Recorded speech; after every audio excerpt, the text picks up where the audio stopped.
अस्सलाम वालेकुम नाज़रीन, मैं आपकी मेज़बान दुआ नाज। आप देख रहे हैं K20 न्यूज़। खबर शामिल करते हैं कराची का इलाका की जमान टाउन की चौकी तस्वीर महल चौकी के इंचार्ज एक ज़बरदस्त कार्रवाई देखिए इस रिपोर्ट में।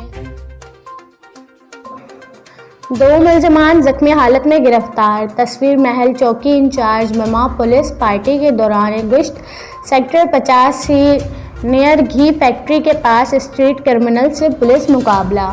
मुलजमान ने पुलिस पार्टी को देखकर फायरिंग शुरू कर दी। पुलिस की जवाबी फायरिंग से 2 मुलजमान जख्मी हालत में गिरफ्तार, जबकि साथ ही मुलजिम अंधेरे का फ़ायदा उठाते हुए मोटरसाइकिल पर फरार हो गया।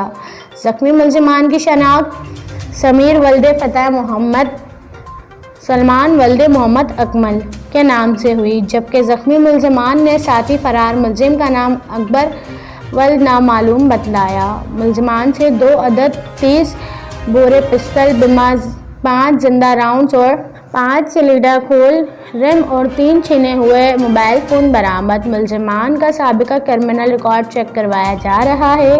जख्मी मुलजमान को इलाज मुआवजे के लिए जिना हॉस्पिटल मुंतकिल किया जा रहा है, जबकि साथी मुलजिम की तलाश जारी है। SSP डिस्ट्रिक्ट कोरंगी, SHO थाना जमान टाउन। देखते रहिए K20 न्यूज़। मैं आपकी मेज़बान दुआ नाज। अल्लाह हाफ़िज़।